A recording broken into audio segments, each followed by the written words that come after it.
Hi, Nathan. Good morning and good evening, Peter. Morning. Good morning, good afternoon, good evening to all the other attendees. So thank you so much, Nathan, for being here with us. We met, I think, now close to a year ago virtually, and it's been just fantastic getting to know you. So thank you for being here. If I may just take a moment and do justice to your introduction, and then we can dive straight into it. It's our pleasure to host Nathan here today, Nathan Chilton.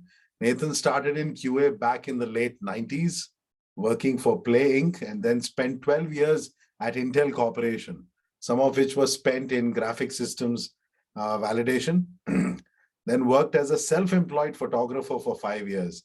And we certainly want to hear about that, Nathan, towards the end of the webinar. And then he finally re-entered the QA world when joining Riskalyze 6 years ago, and recently accepted a senior software engineer in test position at Clinical Research IO. Nathan was honored to be one of the speakers at Automation Guild 2023, and we did join that session, Nathan, and this is a great build-up on that. Nathan loves solving technical problems, building solutions, and helping others to learn and grow. So thank you once again, Nathan. With that, straight off the bat, what brought you to the world of QA in the late 90s? And your experience with test automation. We'll discuss later what pushed you out of it to go to photography, but yes, answer this one first. I've always liked trying things out and learning how things work by playing with them and whatnot.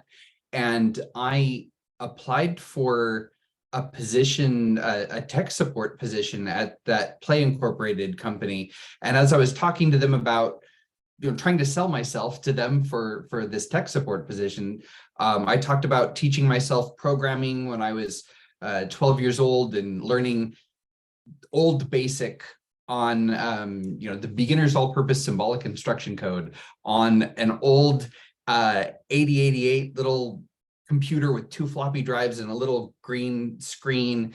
And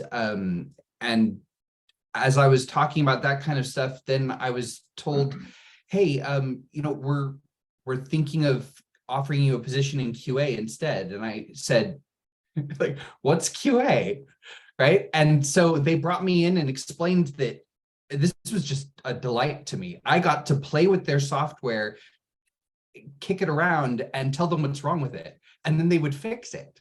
And this was very exciting to me. I got to be their first full-time tester, and so that was testing desktop applications in the late 90s for this was for video production, capturing stills from video, and they had a nonlinear editor that was this big machine with a bunch of custom hardware, and we had desktop applications that interfaced with it. And so that's where I started, long before I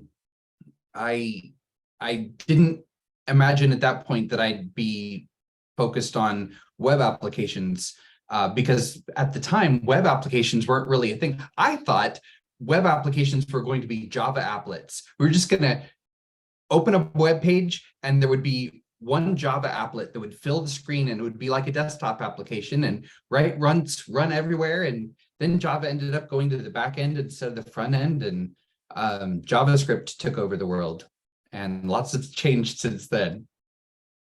No, brilliant. So where in that journey, because karate is 6 years young now, and where in that journey did you, in your second innings in the QA world?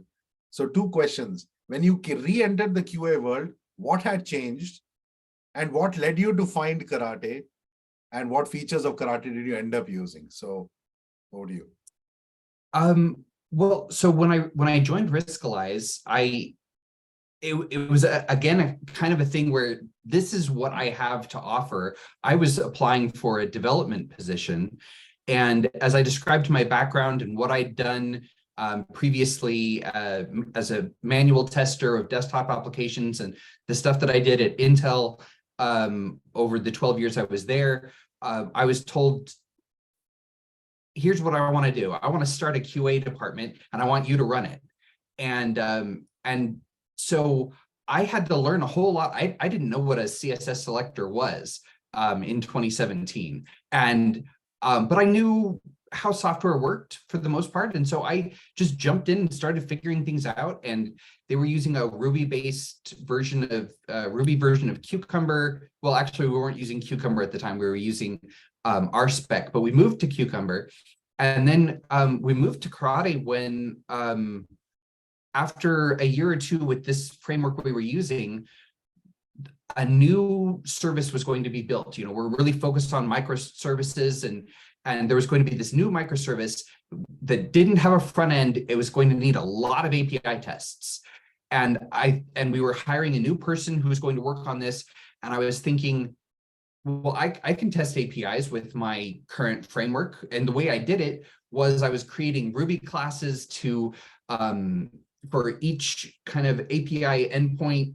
And I had this whole workflow that I did, and I was trying to think how I'm going to explain to a new person that to do a simple API test, to send a request to a URL with, you know, a GET request, a POST request, get back a response and make an assertion. It was going to be, okay, you got to learn a little bit of Ruby, and we're going to create a class over here, and we're going to, you know, all this stuff, this class inherits from that class. And I thought, it'd be great to just do something that's focused on API testing. And speaking of Joe Colantolio, as we talked about him before, he had talked about Karate. He had Peter on, I think, maybe a year before I thought about this. And that I remembered that session from his podcast. And so I started looking into it, and I thought, yeah, this is going to be great. We'll just use it for API testing. And we started using it for API testing, and it was great for API testing. And I got someone else who was working on it, and she was going to do something with the new API. We'll do that. And then we built some tests to exercise that API. And then now the UI is ready for this, and the UI is going to use this API. And I want to reuse the work that I put in with these API tests. I want to use that to set up my UI tests. And I said, well, we've already got something. We've got this Ruby and Selenium framework that can do both backend and front end stuff. And I was just going to use Karate for the API stuff. But I recognized that, well, we put work into those tests, and they were good, and we could use them to. Nathan, you gone mute. Nathan, I think you pressed something. You gone mute. It says, yeah. Okay, You're I'm back. unmuted You're back. again. How long was I muted? Literally 3-4 seconds. So go ahead. Okay. So someone approached me and was not asking if we could, but just how do I make use of these API tests that were creating artifacts, creating things in the data, you know, they were sending post requests to create things. And then I want to open up the web page and see those things and not have to create them using the front end. So we'll create them using the API and then delete them using the front end, something like that. And I said, well, that wasn't my plan, but yeah, Karate, they added UI capabilities to it. So, okay, we'll take a look into it, and started looking into it. And it was so easy to do UI tests with it. You know, it was easy for API tests, and then it was easy for UI tests. And because that framework did both together, it was easy to bring these things together. So then we very quickly stopped using our old framework for any new tests.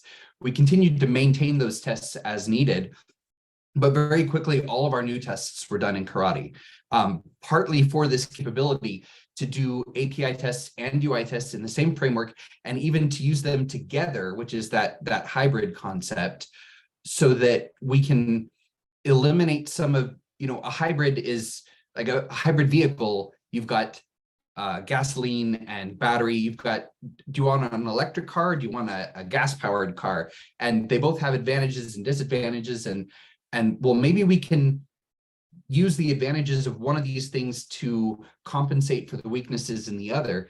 And we found that with Karate's ability to do both of these things, we could improve our UI tests, make them faster and more stable, and make the UI tests focus on the part of the UI that we want to test, and do the rest of that setup using the API or using databases, sending database queries to set up the test or to clean up previous tests. And doing that through the front end can be very, very slow and error prone. And I might be getting off topic a little bit, but that's why we found that Karate was a really good solution for our needs. And we ended up with over 2,000 tests, I think, in Karate before I left Riskalyze. So and compared to that, we had about 200 in our old framework and about 2,000 in the Karate framework. Oh, wonderful. No, thanks for that, Nathan. I'm sure Peter wants to ask very pointed questions, but I have one before I pass the baton on to Peter, which is, in this journey, did you find that there is a wider misconception that API testing is much harder than UI test automation? It requires more programming language and does not achieve enough functional coverage?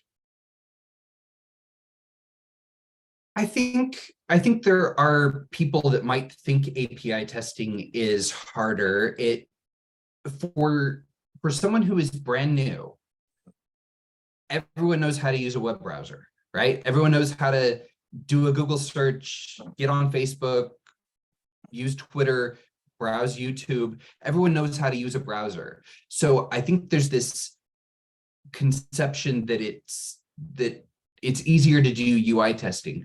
And it might be initially easier. There's less to learn because you already know how to click through things in a web browser. We're just going to automate that, right? And APIs are this. What's an API? What does that even stand for? What's the difference between a post request and a get request? And what's the difference between a REST API and a GraphQL API? There's all these things to learn, right? Responses, response code. What's the difference between a 200, a 201, a 301, a 401, 404, 500? What are all these numbers mean, right? There's a lot to learn. But I think at this point, with the experience that I have, I like API testing much better. I think it's much easier. It's much simpler. It is, in general, it's more of a handshake and a quick exchange, right? I send a request, I get a response, done, right? Now, it's not always that simple. Sometimes we need a flow that simulates more of what the front end might be doing. We might need to talk to one API and send a request, get a response, take something from that response, send a different request, get another response. But once you understand these concepts, it's a much simpler thing. Each exchange is very simple, and we don't have to deal with, well, should I use an explicit wait or an implicit wait or a fluent wait, or do I have something that is that auto waits, or what about a stale element exception? Why is the element stale? It was there before, and now I've got my click's going to be intercepted. Why is my click being intercepted? There's all these complicated things you have with UI testing that API testing is. It's much more focused. You don't have race conditions. It's just send a request, get a response, make some assertions, and so. I think once you understand how APIs work, I think it's actually much easier, and the tests tend to be much more reliable. And that's why I use API requests and responses and sometimes database requests or queries, inserts, etc., because those things tend to be very reliable and very synchronous, and that helps to, if I can do more of my test with those kind of stable, reliable, consistent things, and limit my UI test to just the part that I want to test for this test, the tests end up being faster and more reliable and less frustrating to try to debug or work with. They're less flaky, and APIs allow you to do things that aren't practical with with front-end testing. You can simulate the passage of time, for instance. You can create, what if you want to, you got a coupon code that if you put 13 items in your cart, the cheapest one is free. Okay, you want to test that with the front-end test? And are you going to go search for an item, type in something, look at, identify the search results, click one of those search results, click the add to cart button, search for another thing? How are you going to add 13 items to your cart through the front end?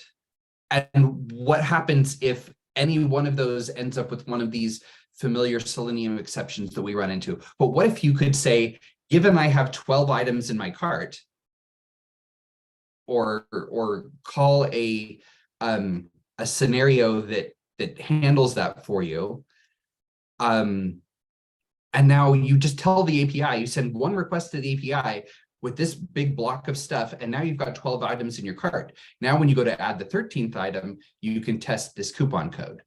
Or what if you're only allowed to use that coupon code if you have not used it in the past 30 days? Well, if you're going to test that manually, you do it once, and now I can't finish this test for a month. Sorry, boss, I gotta wait, right? Or you can use the backend to change the timestamp on that thing you just did and say, no, that thing I just did, that actually happened 35 days ago, or 28 days ago, or whatever. And then you can test things that you can't do this as a front-end tester, but you can do it very easily with making use of the backend. Excellent, Nathan. Sorry, go ahead, Peter. No, I was thinking that's a great example, because the stock example that I give always, Nathan, to do a hybrid test is that you could sign in, using single sign-on to some backend, and then use that authentication information. Typically, it's a cookie, and then speed up your UI automation test. You can just land straight into your dashboard without going through the whole login, password, and then submit. And I like this example about just setting up the data for so many items in a shopping cart and then applying a coupon. So that's useful. And that answers one of the questions I had for you, which is, do you have any other interesting patterns like this, right? The other pattern that comes to my mind is, as you said, setting up lots of data before getting into some very carefully crafted scenario, and then you start a UI test from that point onwards. Are there any more scenarios? For example, did you attempt cleanup or stuff like that, using APIs and then using UI tests? Yeah, the first example you gave, which is in the karate documentation, I know, and I've used that many times. We did that for all of our UI tests. We would sign in through the API, get that cookie, or we'd get a token back from that response from the API, put it into a cookie, hand it over to the browser, and then we can just navigate right to the page we want to be at, this route, this, and we can maybe take that, we authenticate with the API, we get that token, we use the APIs to clean up other tests that you asked about that. Yes, we do that all the time. Some people will put the cleanup at the end of a test, which seems like a good idea, but what if your test doesn't finish? It might not finish for a number of reasons.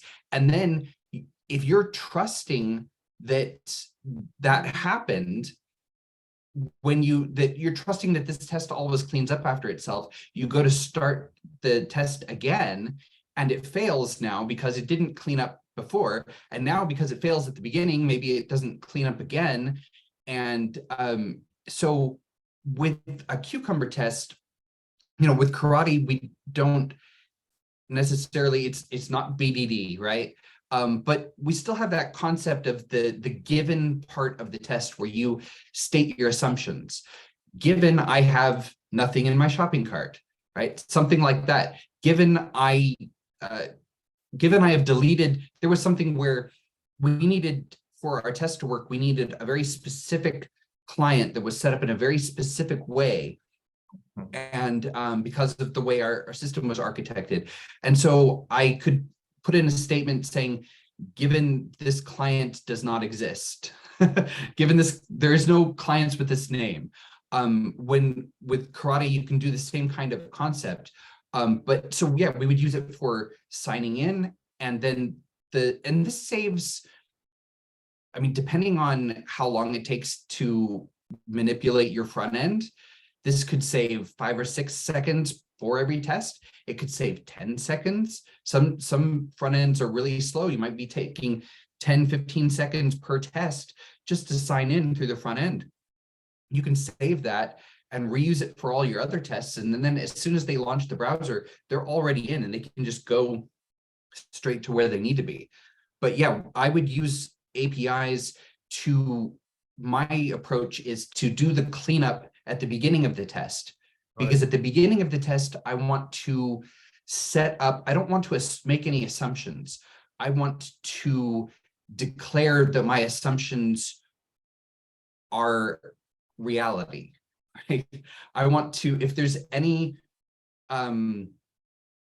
if my assumption at the beginning of this test is that there is nothing in the shopping cart, or that I have a client with this configuration, or that I am signed in as an administrator or whatever, those kinds of things, that I want to ensure at the beginning of my test before I start anything. I don't want to assume that the previous test changed this user back to an administrator, because then maybe my test doesn't work. And I just assume that that this user is an administrator, because it should be switched back to that at the end. No, I'll set it at the beginning of the test. I'll check to see all of the things that I want to assume are true.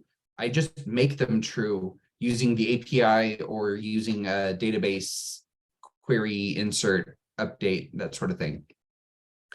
And this browser authentication is, I think, if you're not doing that with your UI tests, if you have a bunch of UI tests that all of them are signing in through the front end every time, I think you're missing out on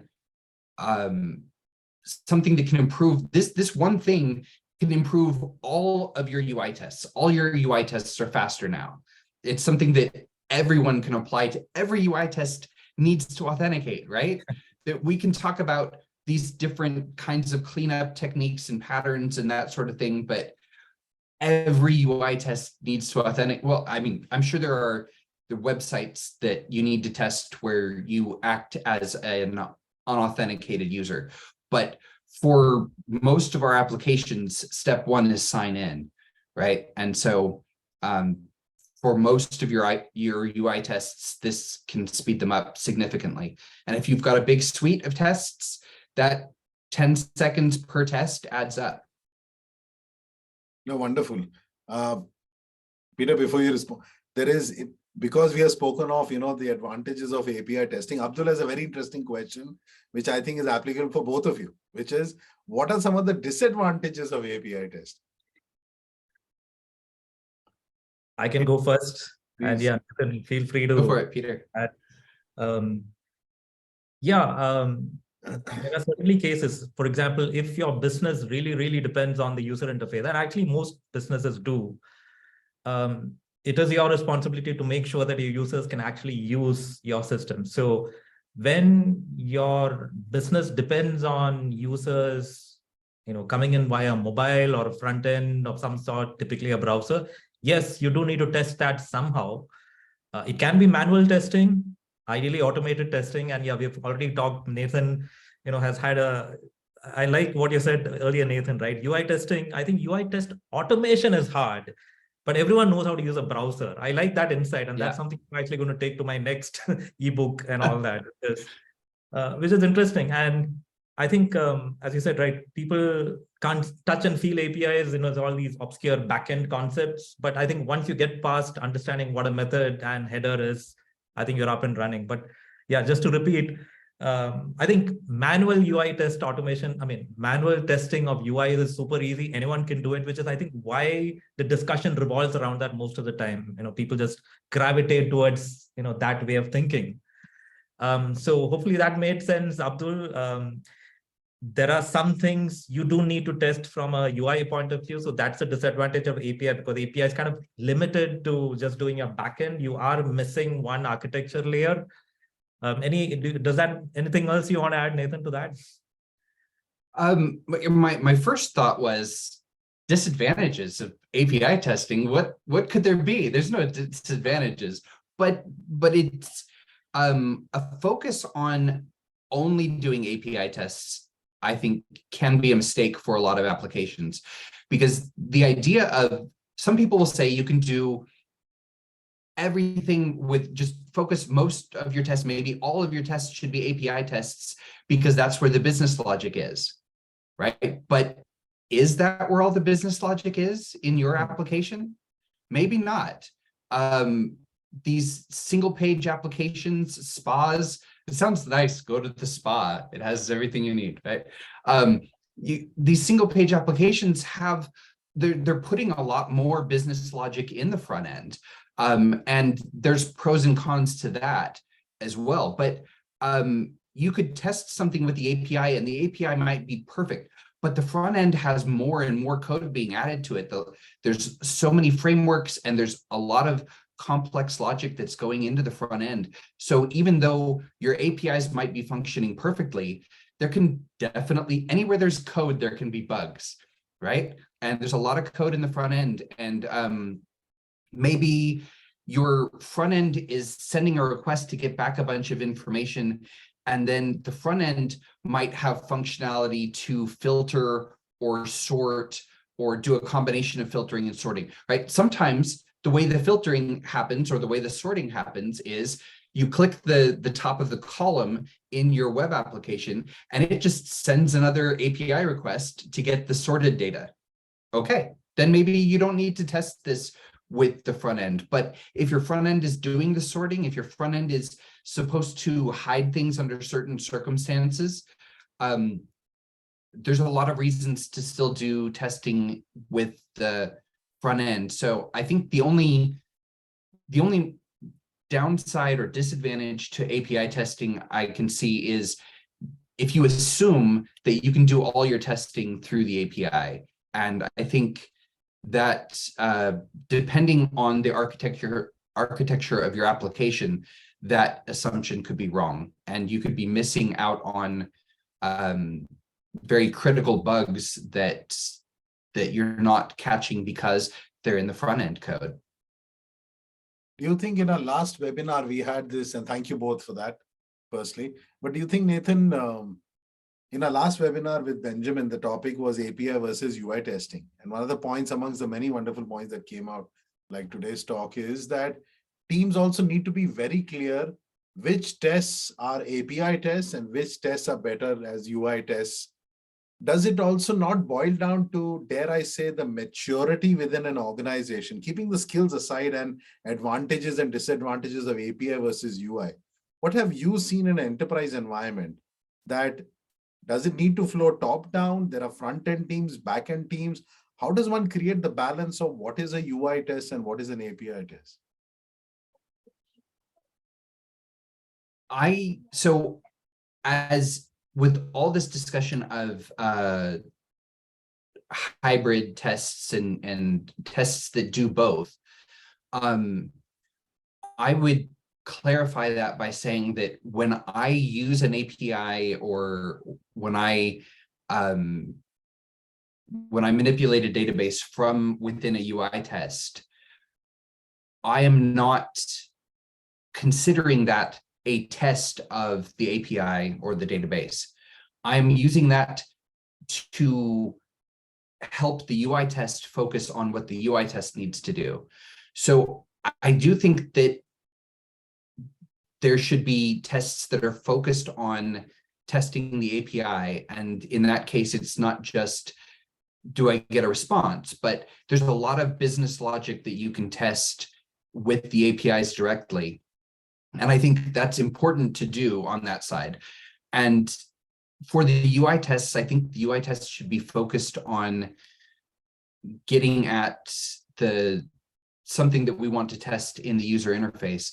And so don't mistake the fact that the UI test might include API calls as an assumption that we're testing the API as well.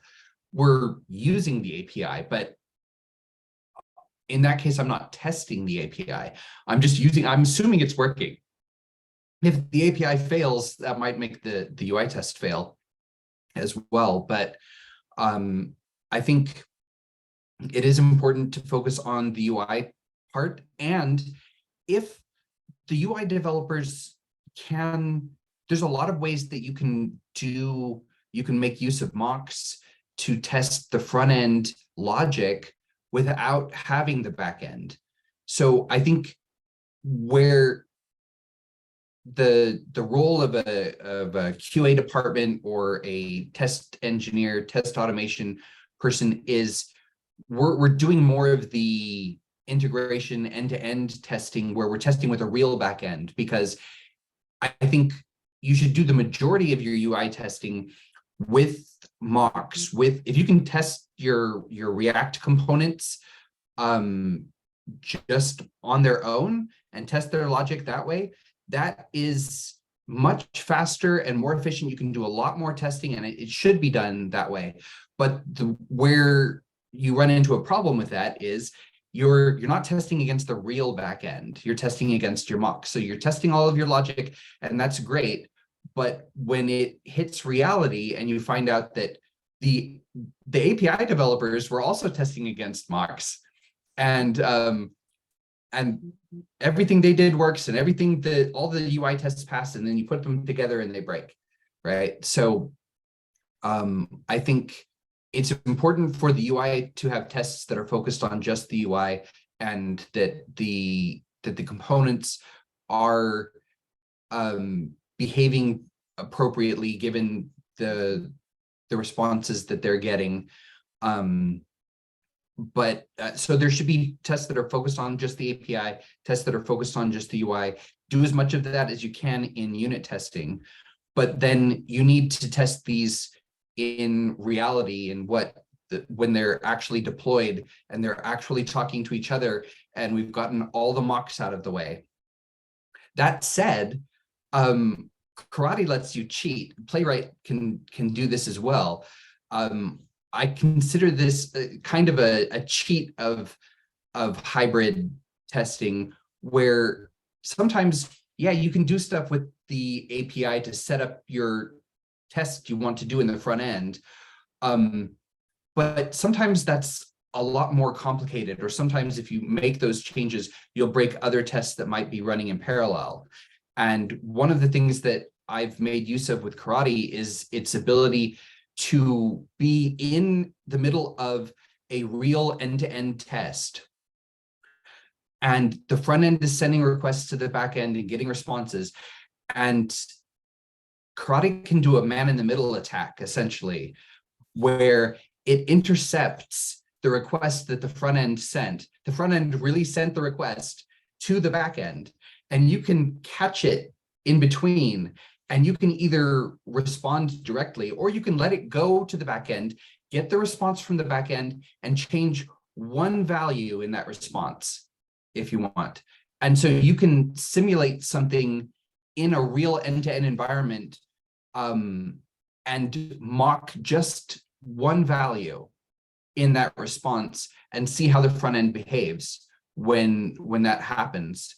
And it's a really powerful technique that I think we can make use of. So there's unit tests for the front end, unit tests for the back end. Test everything you can. Test your logic. If there aren't tests, how do you know it works, right? Please don't tell me we're going to deploy to production and see if it works, right? You should have a way to test this at the unit level.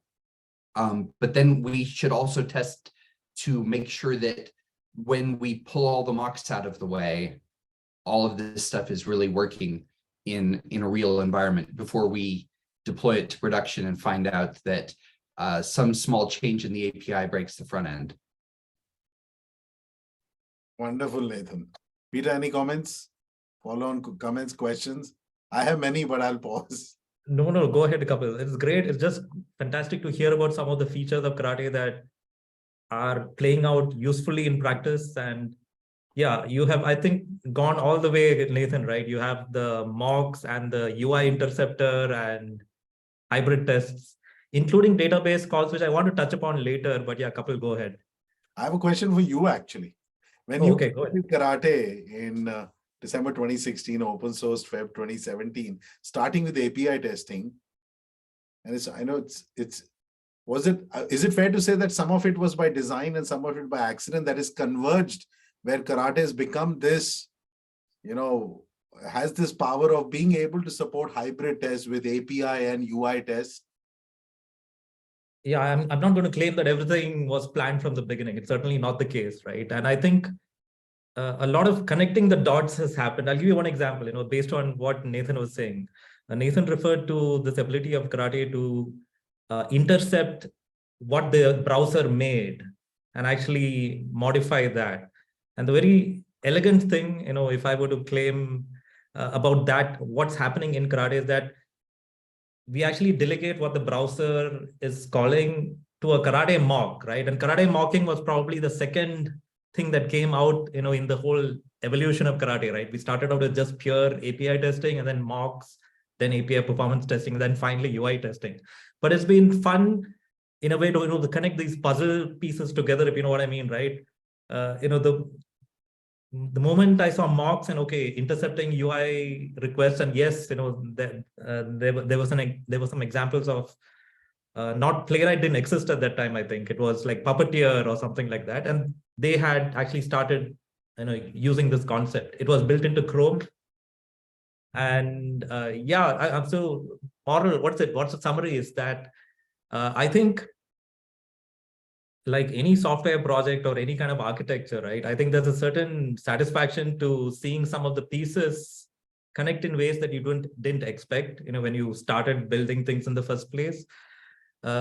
Hopefully, we can call that a success in maybe some of the design elements of karate. And we've been through this in previous sessions, right? There's a certain element of simplicity that, karate has in its code. You can go and look at it. It's all on GitHub. Not too many design patterns, not too many classes and inheritance and all. That's quite surprising. It's just, code that kind of works. So yeah, a lot of, I know that I rambled and answered your question. You have, in fact, I can build on that, Peter, because in the 2 years we have been in the journey that we are now, and we are just literally at the tip of the iceberg. You and I both know that. Even the ebook that you recently authored, and actually for the attendees, I'll put the link in chat for you to download it. Navigating the brave new world of API testing. I still see that continued effort. And in that book, you're very neatly broken down. Not one is better than the other. It's API testing this, UI testing this, and you're also then talking about hybrid tests. And so and all the 300 plus companies we have met, I think there's more and more a growing awareness of maybe when you started with API testing with karate in 2016, the adoption of and a need for a good API test automation tool that can possibly do other things like UI testing. I think the need is very ripe now because of this growing awareness and need for API testing. Is that a fair statement to make? Yeah, I mean, I certainly think so. I think it's clear that API certainly became popular and mainstream. And yeah, Nathan talked about microservices, and I know he's been through a microservices kind of a transformation. So have I at where I was working previously, and actually where karate came into being. It was all GraphQL, actually, interestingly. Yeah, certainly. I think today, and there's a lot more appreciation and understanding and acceptance from folks that APIs are a more effective way to test your business logic. In fact, the more API tests you have probably is an advantage because of various reasons, which, yeah, we've talked about in the ebook. Yeah, that's what I have to say. No. Anything to add? Yeah. Anything you would like to add, Nathan?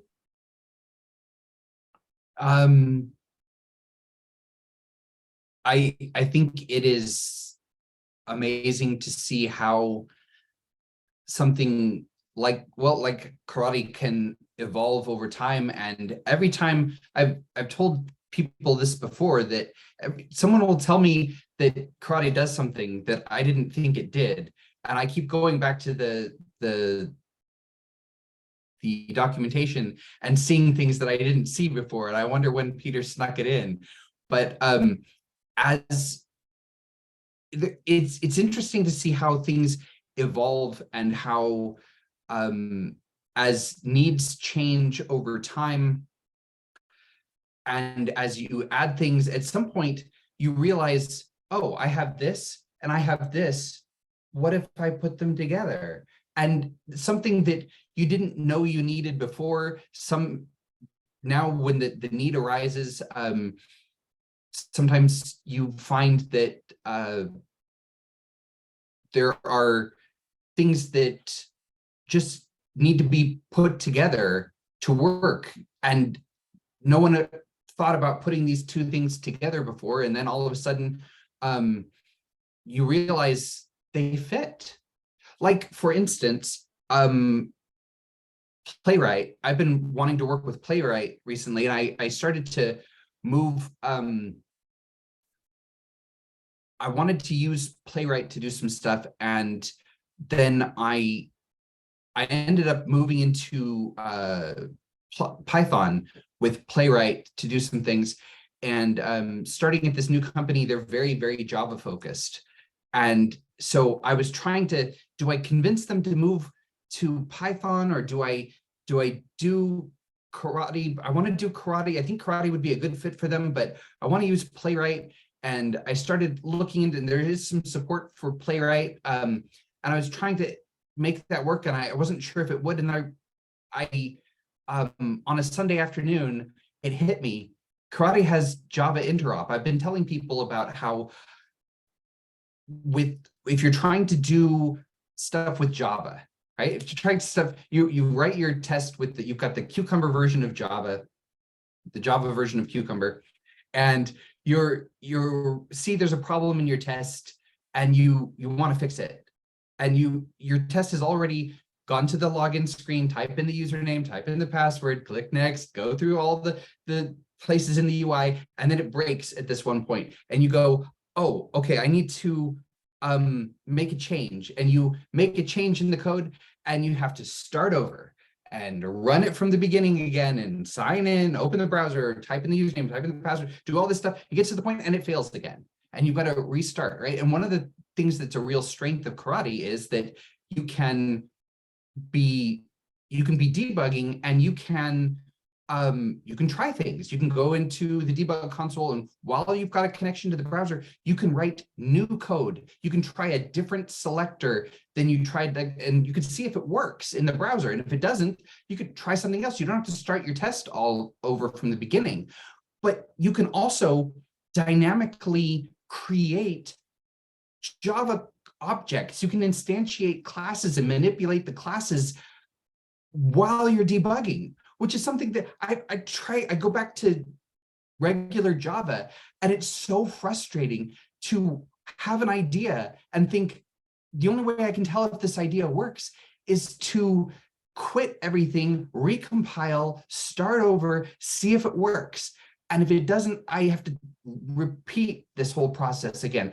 Guess, check, guess, check. And with karate, I can just pull in, if the object is in my class path, I can just, I tried this with a J-frame. While a karate test was paused in debug mode, I created a J-frame, created a panel, created a button, put it in there, and up popped a window. Karate is not made to create Java UIs, right? But you can, because karate lets you manipulate Java objects, anything that's out there in the libraries, anything that's out in the ecosystem of Java. If you can get it into your class path, you can, in the middle of a test, decide, I want this thing. And you can just pull it in, create an object, and manipulate the object to, open a PDF file and parse it or something. You don't have to guess to see if this test works. You can just try it dynamically. And I suddenly realized, if I can do all of that with any Java library, what if I just pulled in the Java version of Playwright and started playing with it? And I went from the idea in my head to it working in about 20 minutes, just declaring some variables, defining some variables in Karate script. So the ability to just dynamically put something to use, manipulate Java on the fly, the ability to go from an idea in my head to it actually happening in front of me without having to stop and restart all the time is extremely powerful. And I think I've completely lost the train of thought that we were on. I have no idea what the question was anymore. No, I think I apologize. I'm going to jump in here because it's super interesting. Are you saying, Nathan, that you were able to pull in the Playwright dependencies into a Karate project and actually write dynamic Java code to bring up Playwright and do Playwright stuff in a Karate session? Is that? Yes.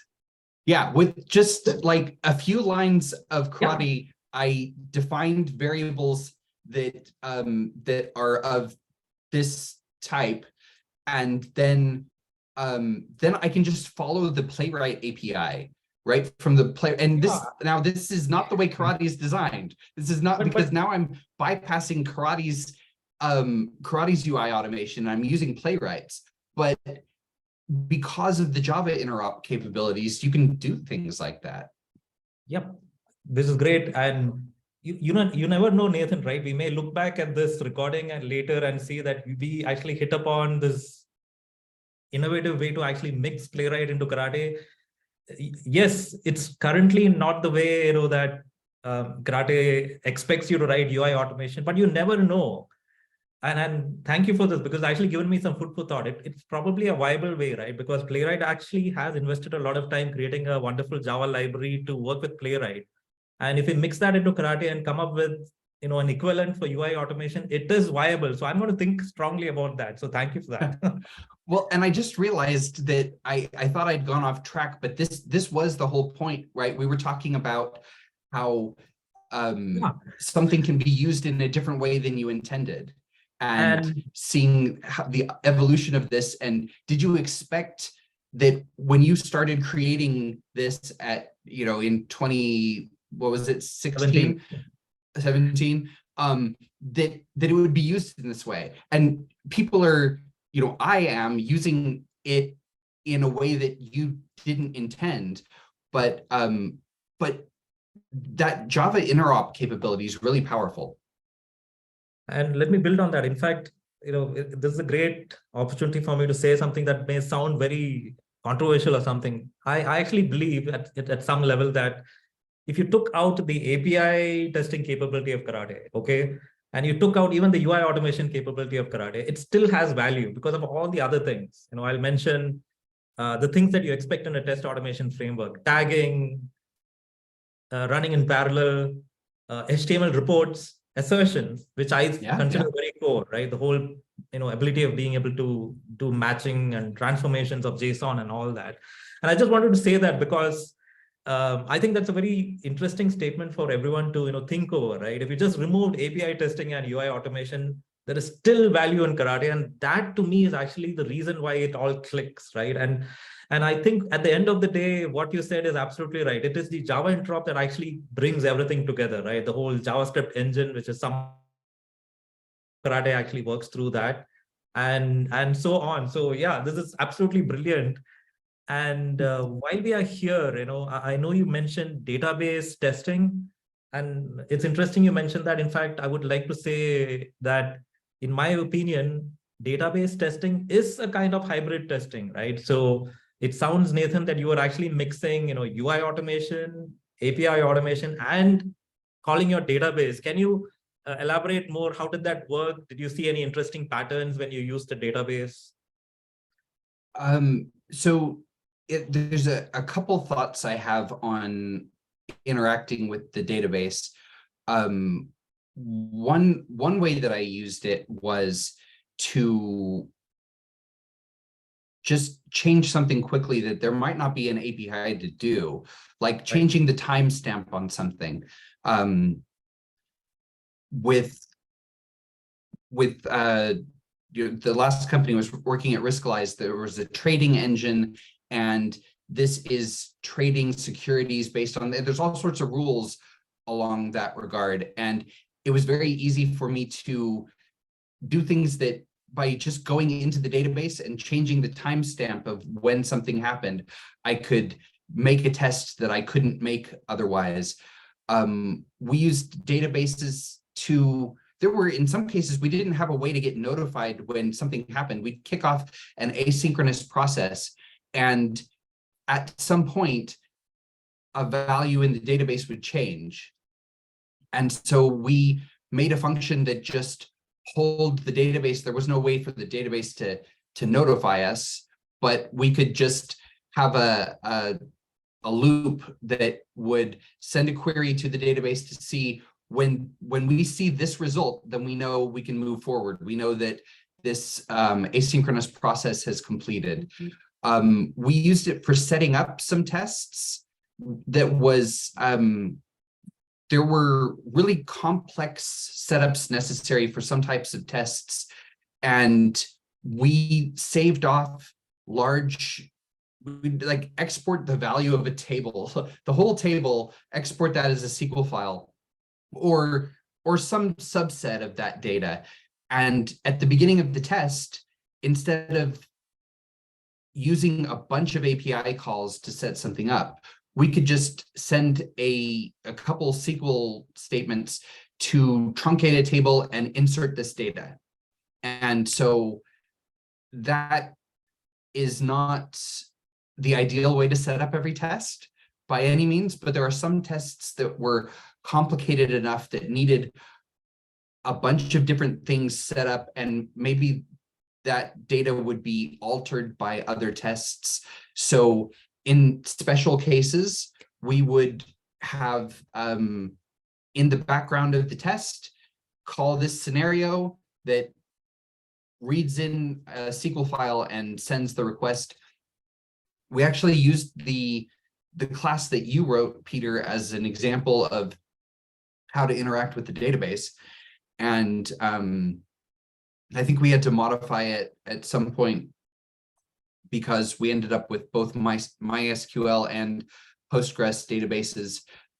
So I think we had to make a change at some point, and we added to that class the function that was polling, right? We put in our own timeout so that it wouldn't go forever, but you know, until reaching a timeout, send a select query every so often until this criteria is met. And so using the database is can be very helpful, speed things up, enable you to do things that you can't do otherwise. But my caution with using the database for testing like this is that if you're not using, by just inserting data, you're assuming that the schema hasn't changed, that the way we put data in hasn't changed, right? So I prefer, actually. Yeah, I prefer to go through the API to, instead of interacting with the database directly. If I can do it through the API, that's what I prefer, because if the logic in the API changes, we want to make sure that we're using that and not, well, you know, 2 years ago, this is what this table would look like, right? But now there's a bug in the code that is inserting nulls here, right? But we don't see that because we just threw the data right into the database. We bypassed the API, so we don't see that the API is now putting nulls for all these values, or when we tell it to set something to true, it doesn't matter what we tell it, it always sets this one value to false. And so we miss that because we're just working around the API. So it's a very valuable technique, but I would caution the disadvantage is that you're not going through your APIs to set up that data, and you might be missing something. Peter, satisfied with the answer? Yeah, totally. In fact, I'll just take half a minute to Please. reminded me of a particular customer in the US, okay, who had this very interesting way of using the database. So apparently, their API tests were too fast, meaning that they made this post and then they made a get, and the data still hadn't landed in the database because the Yeah. system took more time. So they actually very successfully wrote a reusable utility that in a generic way would just check whether the last transaction was ready to read and just pause the test for that much time. Yeah, some kind of a mini polling loop worked really well. Apparently they managed to crunch the time because they were doing some horrible wait business earlier. So you reminded me of that. I thought I'd share that because it's a very interesting case study that people may learn from. But yeah, I'm good, Kapil. Go ahead. Nathan, I'll tell you where all the answers have passed the test because not a single participant dropped off for the last 1 hour. Okay, so proof is in the pudding. Proof is in the pudding, and I know that this is a topic that one can have a discussion, for time come. But we are running out of time, and there are some interesting questions. And Jason, thanks so much for letting us know, and thanks so much for joining. There is one trick question by an anonymous attendee who has asked that what if both the API and UI tests fail? Then who's responsible? When do the backend people say it's the UI team's responsibility? I think one of the challenges with the way we write our tests is how easy is it to tell why a test fails when a test fails? And so depending on how you do your, the match functionality in Karate is very helpful. When it fails, it tells you why this didn't match that. And that can be helpful. But a lot of times when tests fail, you just see something didn't work, right? This is reminds me of what Peter was talking about with assertions and how if your test doesn't have assertions, you're doing it wrong. The assertion is what makes it a test, right? Otherwise, you're just kind of hoping that it will catch. Tests without assertions can fail. Usually they fail because it's a UI test and the element isn't there now when you go to click on it. But why isn't it there? Well, there's probably something you should have asserted a few steps back that would have told you the actual reason for why you're failing. But it is always a challenge when something fails to figure out what was the cause of this failure, especially if, like in most of our environments, more than one thing has changed since the last time this test passed. It helps if there's only one thing that's changing, but a lot of the time you have many things changed and now something fails, and getting to the root cause of that is different every time.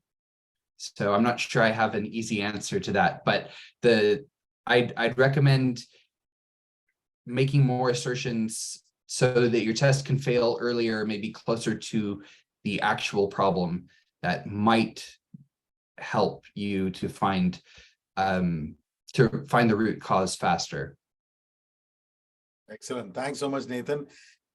Two quick ones. What is the very pointed message you would want to leave with the testing community based on today's discussion?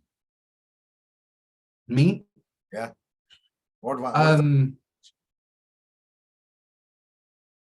I think if your UI tests don't use an API at all and they're doing everything through the front end, then I think step one is what Peter mentioned about doing your authentication through an API, or if you don't have a way to do it through the API, once you've signed in through the front end, grab that cookie, save it to a disk. Playwright has a way to do this too, where you can save those credentials and reuse them. So step one is, if your front end tests are signing in through the front end every time, you've got a way, big step forward is just saving that, caching that, reusing it, and not having to waste time with every test signing in through the front end. But the big thing is just this concept, right? We haven't looked at any code executing. It's just this concept that make your front end tests focus on the one thing that they're testing. If your tests are testing your navigation through the application, that if I click on this menu and then click on this tab and then this sub tab, that I'll get there, great. But if that's not the point of your test, then just go straight to the URL that you would get to if you clicked on all those different things, right? Make your UI test. UI tests are slow, especially if they're real end-to-end UI tests. They're very slow, and you can have exceptions for stale elements, and because something was moving or something was in front of something else. You've got that chat, like, do you need help? Talk to our support people, and that's covering the button that you wanted to click. There's all these things that can go wrong. Your tests are going to be faster and more stable and less of a pain if your UI tests just focus on what you actually want to test in that test case. So do as much of the setup and the cleanup as you can, using take advantage of the back end. It's there. It isn't just there to do the front end's work. It's also, these are tools that you can put to use to make your tests faster and more reliable. So that's really the takeaway is if you're just automating through the front end, you are wasting a whole bunch of tools that you've got all these tools around you and you're not using them. So pick them up and put them to use. Thank you so much, Nathan. Since I'll just take Madhu Singh is still online, and there's an interesting question. What if third-party API fails? Maybe they escape some scenarios. In this case, what will be the approach one should apply? Either of you. That's an whole area where contract testing comes to mind. Nathan talked about mocks. So at least you can guarantee that your systems are working if you use a mock to stub out a third-party API, right? Which means that now when you do a full integration testing against the third-party API also mixed into your whole test setup, and something fails, you're pretty confident that it is the fault of the third-party API. In that case, you have no other option. You have to escalate, send your manager to talk to your team, that team, whatever. So yeah, that's what comes to my mind. Yeah, my thought is that if you're using a third-party API, you should have some contract tests. You should have some tests that deliberately exercise just that API connection, so that if you suspect it might be the third-party API, run your tests that you wrote that just test that API. And then you can see if any of those fail, then now you know. You should also take advantage of, we talked about interception previously, right? If you're wondering, how would my application work if that third-party API failed? Well, intercept that request and send back a 500 and see what happens, right? If you haven't tested this, you should test it and find out. You need to know, how will my application respond? And will it respond elegantly? Will I see that error message in the page? I hope not, right? Your application should handle that elegantly.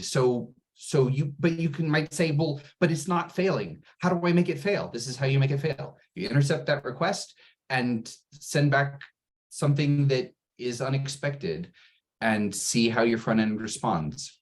Wonderful. Thank you so much, Nathan. It's been absolute brilliant. Ekaterina, Abhishek Vera, thank you so much for your comments.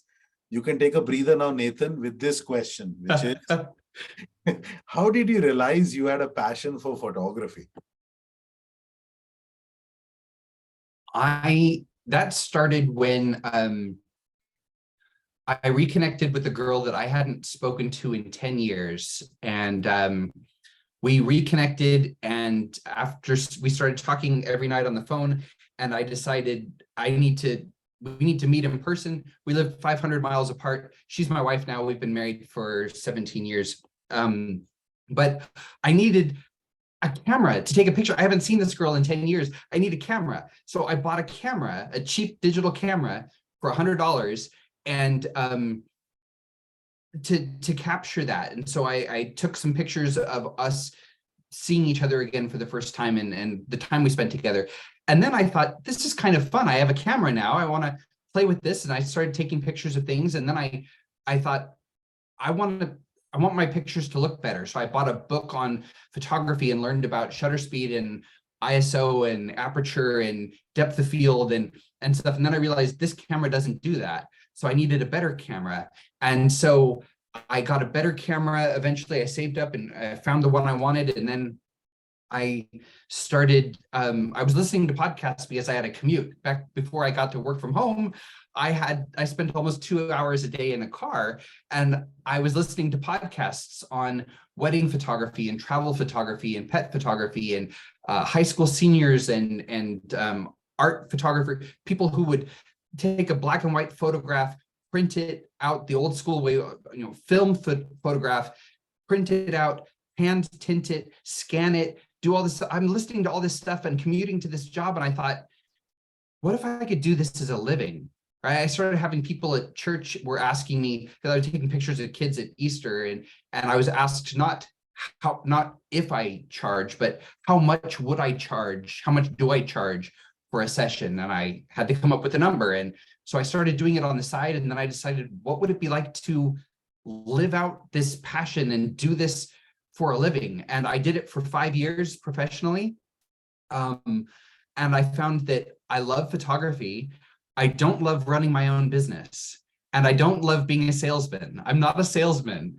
And but if you run your own business, you're the CEO and the marketing department and the sales department and the customer service, and you've got a network and you've got to do all that stuff that I know, Kapil, you know, this is hard work. And I realized that running a photography business is not the same as being a photographer.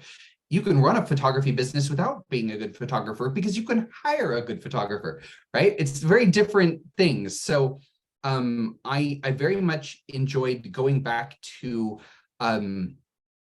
the ability to, I love software and I love solving technical problems. And even when I was a photographer, I was automating things with the files that I was generating. And I won't go into all that, but I wrote lots of scripts in Ruby that took files and sorted them and moved them into different directories and ran them through various processes. And I love solving technical problems. So I'm very happy to be earning my living with software again. And photography is still a fun hobby.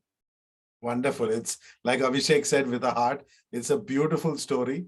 It's amazing how we all find our calling. And somebody said they want a separate session on photography with you. We'll certainly look at that. The advantage for us is Peter and I, and very soon the growing Karate Labs team, we have one very big milestone we want to achieve sooner rather than later, which is our first karate user conference in some part of the world. And the best part is you will come as a karate evangelist and a photographer, which is beautiful. So you can capture key moments of our first user conference. But Nathan, Peter joins me in thanking you so much. It's been absolute brilliant. And it's been an absolute pleasure as always. And we look forward to our continued association and journey with you, Nathan. Thank you, Kapil. Thank you, Peter. And thanks to all the guests that came to listen. And I hope you got a lot out of it. This was a lot of fun. Thank you so much, Nathan. The recording will be made available. Thank you to all the attendees for your time and for extending on for another 11 minutes. Thanks, Nathan. Bye-bye. Bye.